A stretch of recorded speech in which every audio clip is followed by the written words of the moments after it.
Now, this topic seems to be a really big, for some reason, there's like certain days where certain topics tend to be pretty popular. And this one right here is definitely one of them. I've had this topic with 3 or 4 of my coaching calls today. So I felt like I already did a video on something like this, but I thought it was really important because I just got off of a coaching call and my client, she lost if you see me looking down, I'm looking down at my notes that I took of her call, but she lost 2.8 pounds over the week and she was disappointed.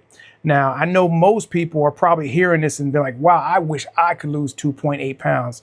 Now, the reason why she was disappointed was because the goal was to lose 3 to 4 pounds. So she was 0.2 shy of the bottom of the goal that we had set for the week. And she is really focused on hitting these goals. So as we talked about why she was disappointed, we started uncovering some things that she wasn't accounting for during the week.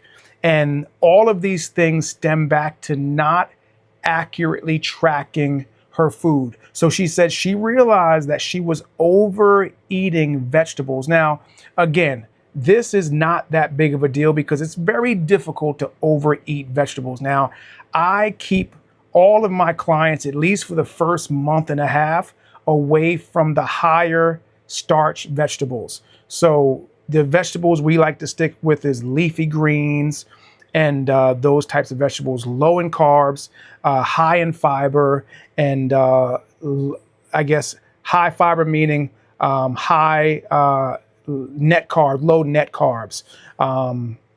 Almost went off on a completely other topic there, but that's not the biggest concern. So I said to her, in the grand scheme of things, the vegetables really probably isn't that big of a deal, even though you weren't being extremely accurate with your vegetables. But I said, the problem is that how we do one thing is how we do everything. So if you're not tracking your vegetables, then there's going to or bound to be other things that you're not tracking. And as it turns out, she was eyeballing her dressings, salad dressings, oils that she was adding to her food.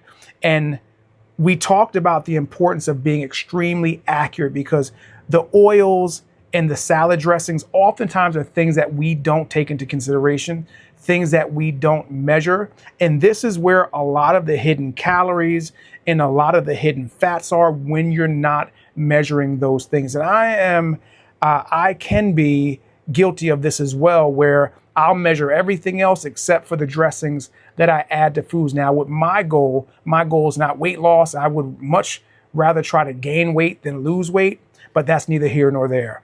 But the problem for her was that she realized that she was eating way more calories than she thought she was.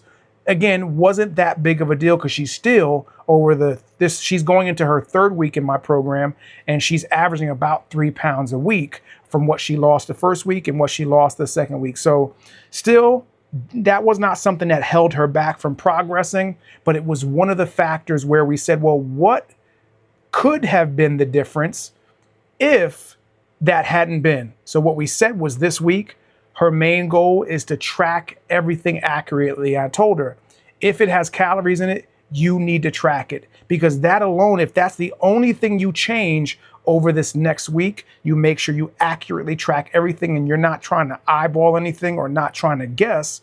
And that's the only thing we track, then we can at least say that whatever the result is, that result was at least mostly, whatever the increase in the result is, if there is an increase, we know that that increase in the result was due to the things that she did over this next 7 days that she hadn't done over the previous 7 days. So if you're like my client and you're not tracking everything, definitely not tracking the oils and not tracking the dressings, I would highly recommend that you start tracking those things, because that is where a lot of hidden calories end up being and a lot of hidden fat. I actually was just looking up on my computer and it says that 2 tablespoons of French dressing have 160 calories, have 14 grams of fat, and have, 7 grams of carbs.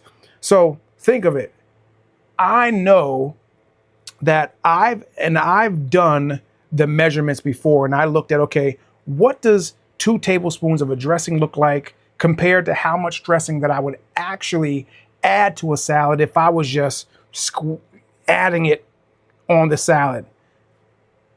2 tablespoons is nothing compared to what I would just naturally, normally add to my salad. And that, again, is where a lot of the hidden fat, carbs, and calories come from. I was actually just looking also at olive oil. And this says here that 1 tablespoon of olive oil has 96 grams of monounsaturated fat, 142 grams of polyunsaturated fat. We ain't even here for all of polys and monos and all of that. We just want to know calories.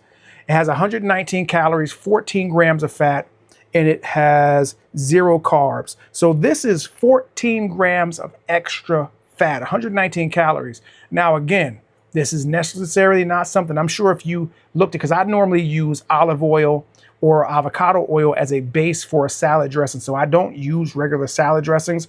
What I do is I'll take the olive oil and I'll put spices in it and I'll add that to my salad as my salad dressing. And I very rarely measure how much I add, and I know most people don't as well. So that is where you could easily be adding a few hundred calories extra and not even realize it. And that could be why if you're struggling with losing weight or losing weight slower than you think you should, that's when you really have to look at you have to take a fine-tooth comb to your diet, because if you do, I'm sure you're going to find some places where you could make some changes. So are you the type that logs every single bit of dressing, every single bit of oil that you add to your foods? If you are, comment below and let me know, because you are a rare individual. But if you don't, like the majority of us, comment below and let me know why you don't.